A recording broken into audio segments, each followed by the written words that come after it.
Welcome to the Face to Face. I'm your host, Genevieve Kyle-Lefebvre. Face to Face is a bilingual series of video recorded here in Coquitlam. We acknowledge that Coquitlam is located on the ancestral and unceded territory of the Coquitlam. We thank the Coquitlam people who continue to live on these lands and care for them along the waters and all that is above and below. Today on the Face to Face, I am with Erinn Gleeson, community builder from United Way High Neighbor Initiative. And we have also with us today an intern student, Callum MacDonald from Terre Fox Secondary, that will be joining us in the second half of the interview because we've got some questions for you, Erinn. Yay, that's great. Yeah, I think we're really lucky to have him with us, helping me producing this episode. So welcome, Erinn. Thank you. It's nice to be here. Yes, absolutely. So talk to us a little bit about what is the High Neighbor Initiative. Well, United Way, British Columbia has many different programs and initiatives throughout the province. I'm very fortunate to work for the High Neighbor Initiative specifically for South Coquitlam. And the High Neighbor Initiative was designed to empower residents with opportunities to make a difference in their communities that matter to them. And we do that by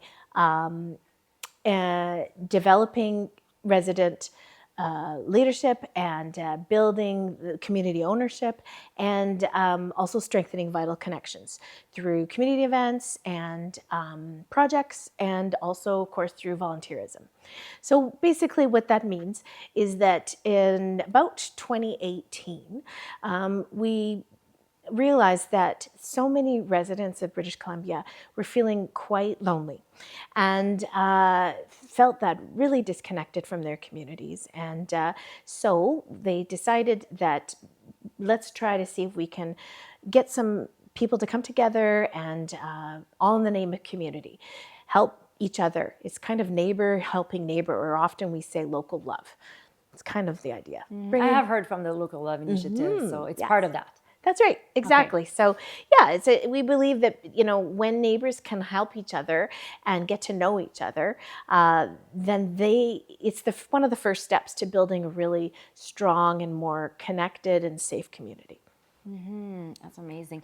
And why is it local to South Coquitlam, where you are working, where people you're working with? That's a really good question. When it first started, and I think I said about 2018-19, there was actually about 8 communities that was selected, and I'm not quite sure what the selection process is. However, now we're, well over 13, could be up to 20 even. And the idea is that a community builder should be somebody who actually lives and really knows the community. And so they actually wanted somebody who is a resident, who lives in the community and maybe has some connections already. And that indeed was what happened in my case. Excellent. And who are the people that you're helping? Is it like moms, youth, seniors, and how can they reach out to you? Well, the answer is yes. Yes, all of those. Okay. All of those people. Yeah. Exactly. The community is not just one group, right? It's made up of so many little communities within the big community of Coquitlam, or South Coquitlam in this case. So we have everything in between, from mums all the way up to seniors. We have youth. We have people who have different interests.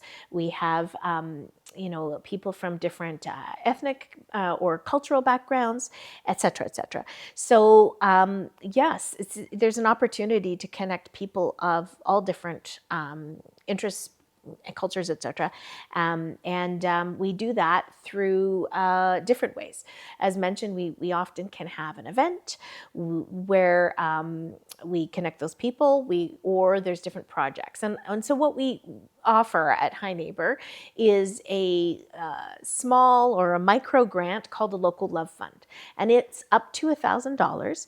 It is for residents. So it's not for small businesses. It's specifically for residents for a community engagement project. And all they have to do, it's very low barrier. It's an online application, and they can, even if they just Google Local Love Fund High Neighbor, it'll come right up, and you can connect it.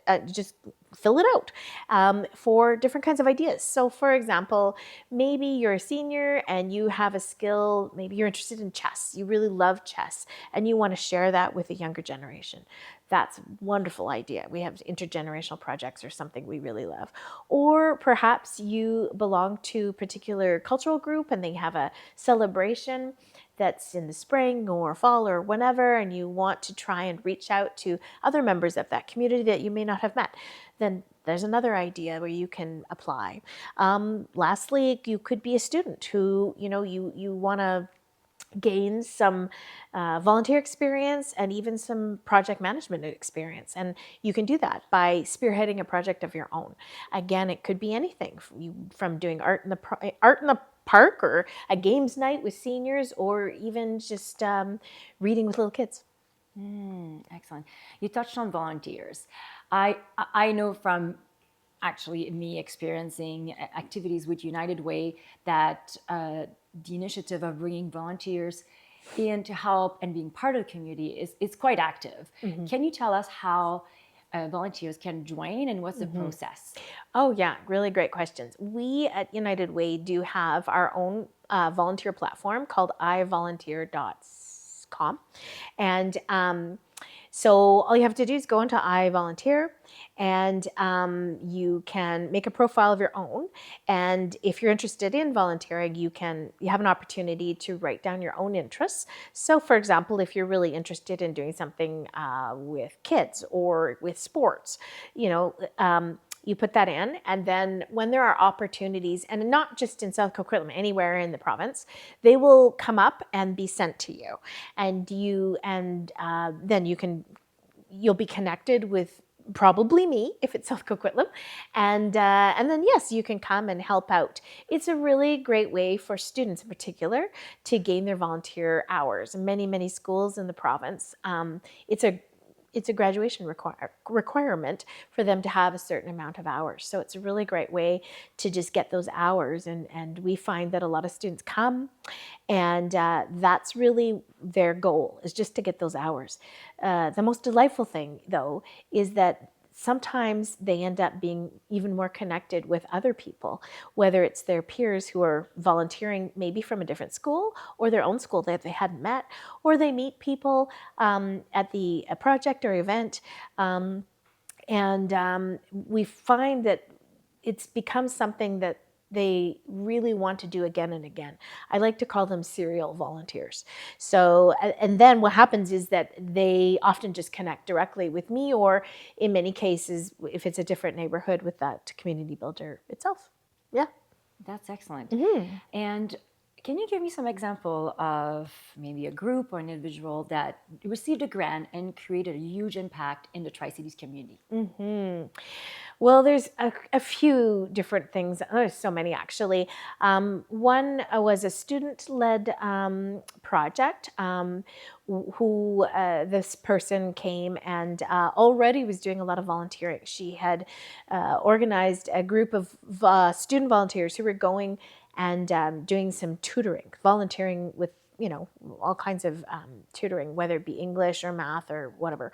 And she wanted to have sort of an event, a volunteer appreciation, as well as an event to welcome any new volunteers for her little group.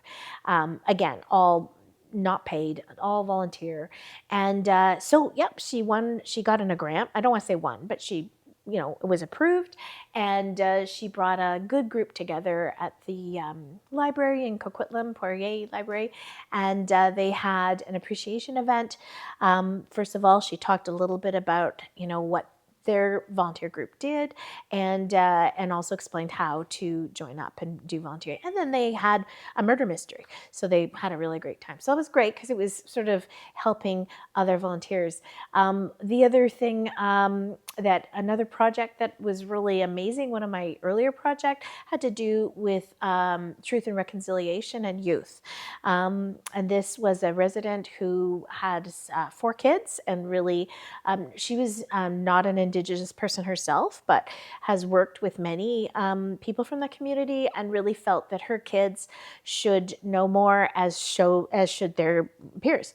So she it was very powerful, but she got them to come together to hear an elder speak about his experience, and then and this elder really feels that, you know, we can appreciate each other more if we know more about ourselves as well. So there was a bit of an art project there, and it created a tree, and yeah, it was really beautiful and very impactful, I think, on all those individuals. And I can go on. There's so many. And we do some of community events ourselves, where we bring mums together. We've also had, we have a seniors tea in the summer, beautiful high tea. Everything we do is always free. There's never any money transacted in any event. So that's kind of really exciting too, is that people have an opportunity to come and not have to worry about whether or not they brought their wallet. It's nothing like that. So yeah, it's really great. And then the last other really one that's we've done 3 years, 2 years, I forget now, is Skate Jam, which is at Mackin Park, and that's bringing kids in the skating community, helping them connect with each other, and just having an opportunity to be creative and skate with some pro skaters and semi-pros and whatnot. It's a really wonderful dynamic event. Wow, that's amazing. It's a lot of stuff. That's a lot of work, but I'm sure bringing some pro skaters and having young skateboarders, interacting with them, it must be magical to see that. It is pretty neat, free I have to also. say. Yeah, it's all for free. It's a day long, kind of like a festival, and it's always in September, usually the first weekend after the first week of school. And yeah, it is pretty awesome. It is, although we support it, and I have been one of the facilitators, really the two people who have come together with their ideas are, I call them the skate dads. And they're two men who have young families, and they loved skating and felt that skateboarding really saved them as youth. They could have gone down a certain path, but they found a really great community in the skate community. And you know, so they're very passionate about it, even as adults, and hoping that, you know, kids can come and really find a strength in a community of like-minded youth. Mm-hmm. Mm-hmm. When we touched on isolation, I think I'm aware that if there's an event and the event is repeated, maybe is the same people come back and you connect, because once you see someone more than once, it actually usually creates like deeper roots into the community, and also I think it solves social isolation at the same time. So is it in the optic of United Way to have people coming back and like come back and maybe get involved, or like just meet new people and meet also the same people? Yeah, well, I'm really glad you brought that up, because really what High Neighbor is trying to do is, you know, the community builder, me in this case, goes into a community, and really my job is only supposed to be about 3 to 5 years. I'm 3 years in right now. And so we have something called the theory of change, and we go in and we engage and we immobilize and build, find these people who we call community champions. And they're people who could be those serial volunteers, as I mentioned, or they're people who we co-create different projects, and they can do it again and again and again, and do exactly what you just said, is try to connect people in such a way that they are coming together again and again and again. And once they can do that, hopefully over a few more years yet, so I still have a job, then, you know, we have these little networks of people who are volunteering, but who are now really wanting to come together. So for example, we have, with the Local Love Fund, we did have a project where it was called a Monday Mindfulness Meetup, and it was a local mom who brought anybody who wanted to just come together and talk about what is mindfulness and whatnot. And so she had a series of 4 events. I think they were about over a span of about 2 to 3 months. And sometimes they were the same people, and sometimes new people were there.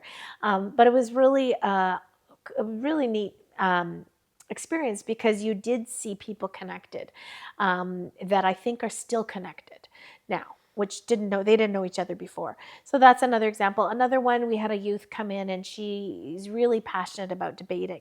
So she had a series again of debating sort of classes or workshops, I guess you could say.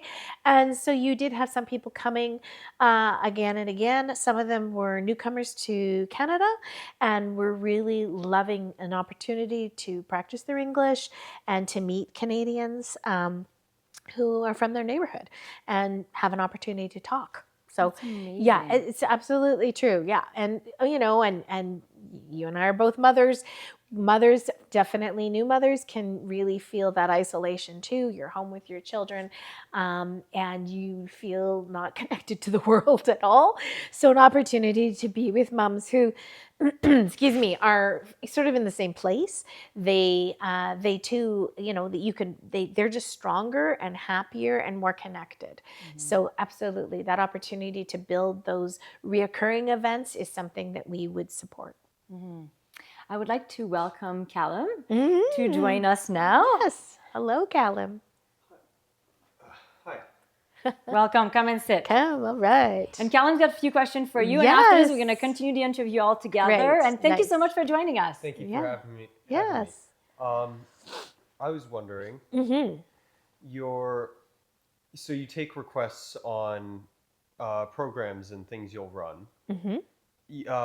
What are you looking for in those requests? That's a great question.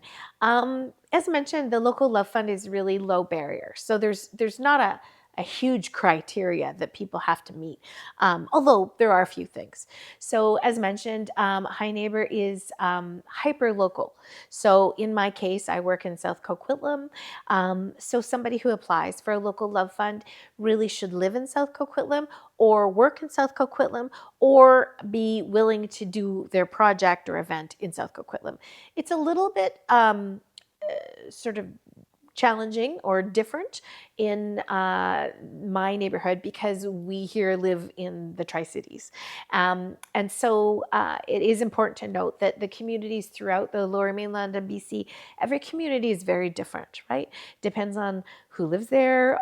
Some are strictly like bedroom communities and don't have many assets in their community or community gathering spaces. And others have more of that as well. So anyways, it's a little bit more flexible, I guess, when it comes to High Neighbor South Coquitlam, because people are in the Tri-Cities and we have a school district that crosses the Tri-Cities. So we kind of use each other's services and therefore, it's a little more flexible. But essentially, it should happen in South Coquitlam. It is by a resident, so not a local business person. So we are not really supporting businesses directly. However, one thing we do encourage our residents to do is to seek out in-kind donations from local businesses and other organizations. And that's a really great way to kind of build those sort of strengthen and build those vital connections as well. So basically, local resident who either lives or works in the area, and somebody with just a really great community engagement idea. So a project or idea where people can come together. Yeah, not really a party per se, right? But something where people can learn from each other or share a skill or idea. Yeah. Do you have any programs or initiatives that are specifically targeted towards youth or people my age? Well, as said earlier, one thing that we really try to do is to get our volunteers through our youth. It's actually quite hard to get volunteers sometimes that are not youth, believe it or not. People are very busy. They don't have time, or maybe they're working several jobs, and they have other people they need to care for, et cetera, et cetera. So it's actually really difficult to find volunteers that are adults. So luckily for me, and luckily for the youth, we do reach out to schools and we sort of promote the opportunities that we have where we're looking for youth. So one thing that's really great for youth, if you're interested in volunteering, is to really connect with your careers teachers, leadership teachers, and also to look at the iVolunteer platform as well. The one thing that's really great, another thing I guess that's really great for youth is, again, those volunteer hours. And when you create a profile with iVolunteer, it's very official and it logs all your hours. So for example, if you happen to be in grade 10 and you start volunteering all the way to grade 12, it will have a sort of a record of all of your volunteer experience with United Way. So then when it comes to grade 12 and you need to print out, oh, look, I volunteered, it has a record of all of your hours. So that's a really great thing for youth. But as I was saying before, volunteering is such a great way for youth to learn about their community, to connect with people in the community, but other youth, sometimes from your school, the same school you might be at, or from kids that are in, go to different schools as well.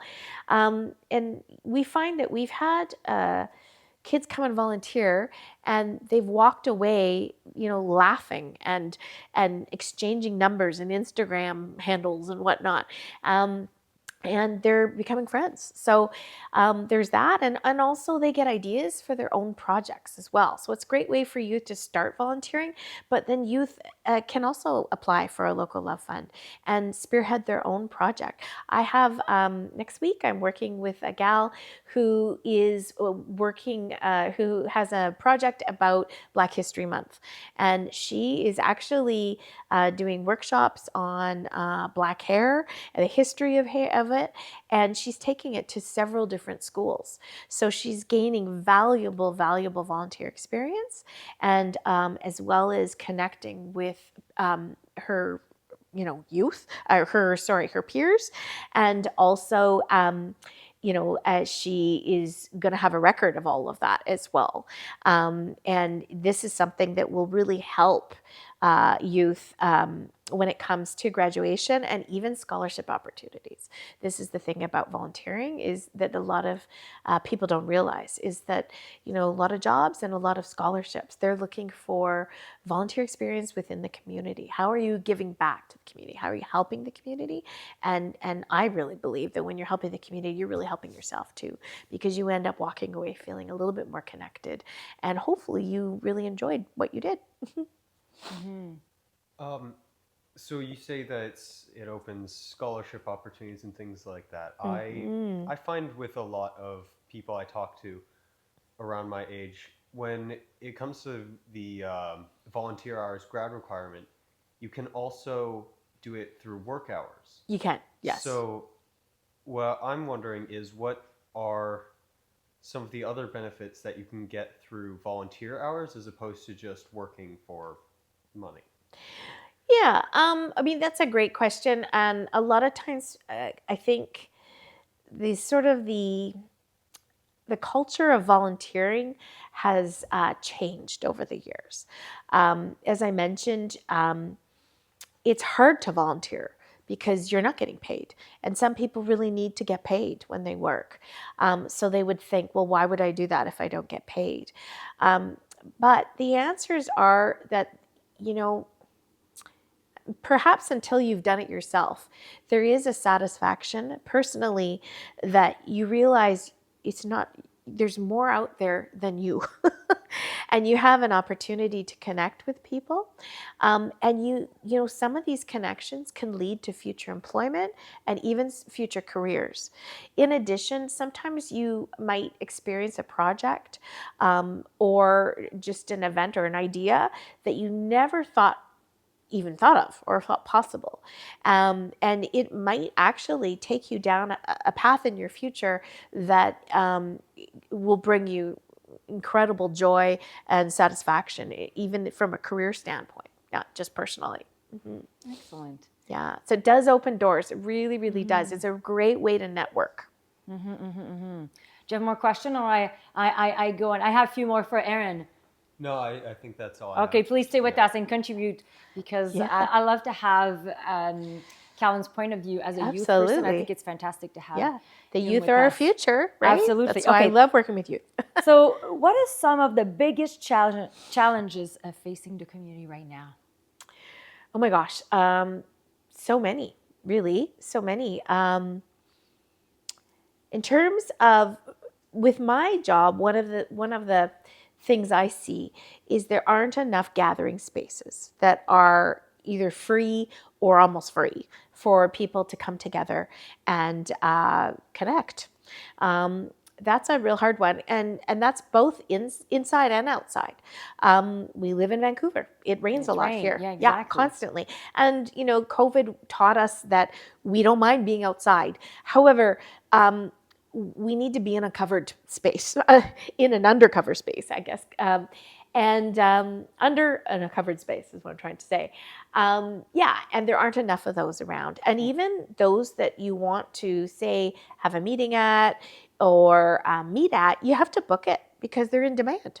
And then when you have to book it, sometimes you have to pay for it too. So it's very frustrating that there aren't enough spaces in our community for people just to kind of hang out and gather, just like kids do at a university or a high school campus. They hang out, they find places where they can just kind of be together, and it's hard to do that in a community. That's one of the challenges. And also, again, it's time. People don't always have time to meet people, and they don't know where to meet people too. It's hard. If you are active on social media, then you may belong to many social groups and social media groups, and that might be a way to connect, but it doesn't make up for meeting in person, for sure. So how do you do that? And that's one of the reasons why United Way has created the High Neighbor Initiative, is just that, is finding these ways to find people and connect to them. And it's always a challenge because there are a lot of people who really want to be there at an event or help out with a project, but if they don't know about it, they can't go. So that's always one of the biggest challenges. I think, it'd be really great if we had more actual message boards throughout the city. And, Starbucks has a few, but not everybody goes to Starbucks. I love those messages, but I always They're the look, best, and right? there's not a lot of places. I know a few groceries also has them. Yeah, a few do, but there needs to be more. And at a variety of different places. Like I said, not everybody goes to Starbucks, and not everybody likes Starbucks. So if the different coffee shops had that, or libraries do, but I find they're hard to find. I don't know if everybody can see them. We used to have a local paper that was delivered, and that helped. Now we don't have an actual tangible paper. You can have an online version, and that's good if you get the feed every day, but it's difficult. So I think that's a really big challenge in every community, is finding ways for people to connect. People, a long time ago in old societies went to church. In Christian society, they went to church, and they went to church because they wanted to connect with people. Maybe they believed, maybe they didn't, but they really liked the community. Well, in our community, sometimes that happens, but I think there are more people who don't go to a religious organization than do. So again, it's where do you find the people to connect them? So it's a challenge. It's a real challenge. And you have people at different income levels and different ethnic backgrounds too, and sometimes there's some clashes there, but I personally haven't seen that too much. Been lucky, and so we just kind of keep sharing who we are with each other, and hopefully we can all see that we are more alike than we are different. Erinn, you touched on something interesting. I think the impact of, let's say, Tri-Cities Community Television or other community television now is even more and more important. Like you said, we don't have a tangible paper now delivered to our door. So I do work so hard, and Tri-Cities Community Television work so hard to do interviews with you and have the youth, have Callum come together and talk to the people out there that are actually listening to us and want to know what's happening. So do you think what we do has a big impact also on our community? Oh, absolutely. No, you're all doing great work. It's always that old age struggle of just getting it out there. So, whether it's the work that I do, trying to mobilize volunteers and community members to come together, the work you do about sharing that information, how do we get it out there? That's always the challenge. I would say that's probably one of the biggest challenges. We're not talking about all of Canada. We're talking about a small community, really, relatively compared to the rest of our country. So absolutely, if we can get the word out about community television, about online community newspapers, about community boards where people can reach out to each other, it's absolutely going to have an impact and bring people together, for sure. Thank you. I really wanted to ask you this question because you touched it on, and this is what we do, right? So thank you so much for answering that question. My pleasure. Callum, do you have one more question? I do. Jumping back to when you mentioned the problem in the community of the lack of meeting places, place undercover. I've experienced many times the struggle of finding a place to actually meet people. Absolutely. And I'm wondering if the High Neighbor Initiative, or you have any idea on a solution to that problem?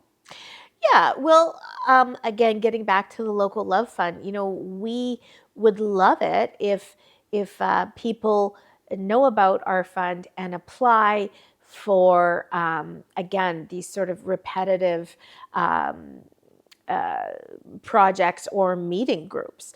You could do, if you wanted to work with seniors, you could start up a coffee with seniors group, and you could meet once a month or once every couple of weeks or something. And there are people out, organizations out there who really do want to support that. So you could go to your local Tim Hortons with my support, and we could talk and say, hey, we would like to have youth and seniors come together and have a chat every first Friday of the month or something like that. That's something that could happen. Or say somebody wants a fitness and chatting group. I don't know, maybe you want a walking group, a walking talking group or something. It's a great way to say, hey, we want to do this, and it's got to start. That's the main thing. We have to have, there's so many ideas out there, and they just need to start. And once they start, they can spread word of mouth, and then there's a momentum there. And then once people know, they get really excited about it. They really enjoy it. Moms get together not knowing about each other. They realize they have so many things in common, and they connect. And then they actually want to get together again and again and again. And before you know it, they're lifelong friends. I'm speaking from experience. The same thing can happen with youth, with seniors, with business people, with dog walkers, with exercise bird watcher people, anybody. It's just it. You have to have an idea and a will to just put it out there. You will find your people, but you won't if you don't put it out there. Okay, and Erinn, I have one more question before we let you go. What is the future for the Local Love High Neighbor Initiative? Well, I hope that United Way is able to continue the High Neighbor Initiative in so many communities around the province. We have grown and grown and grown. It used to be United Way Lower Mainland, and then the North came in the East, and now we have Vancouver Island as well. We really are United Way British Columbia. So there are so many communities here. So I'm hoping that they will open up more and more high neighbor communities, and so that we can just get people meeting. Here in South Coquitlam, for me, as mentioned, the program or the initiative is supposed to be 3 to 5 years. I'm at year 3, so we have about another 2 years to continue connecting, and hopefully finding more of those serial volunteers. So you can reach me and let's talk. Thank you so much, Erinn. Erinn, keep sharing on social media. I do watch what you do, and I know you're putting a lot of time into it. I do watch social media because of Tri-Cities Community Television, and I'm always happy to see all the activities that are put out there. And maybe Callum, you can apply for a grant and do something with Absolutely. Erinn. I'm putting you guys in contact Looking on forward the spot to it. here. I think it's such a beautiful initiative. Thank you so much. Well, thank you so much for having me. I really appreciate it. And thank you, too. Thank you for your time. I appreciate it. Thank you. From myself, Callum, and Genevieve, and also Tri-Cities Community Television, thank you so much for joining us today.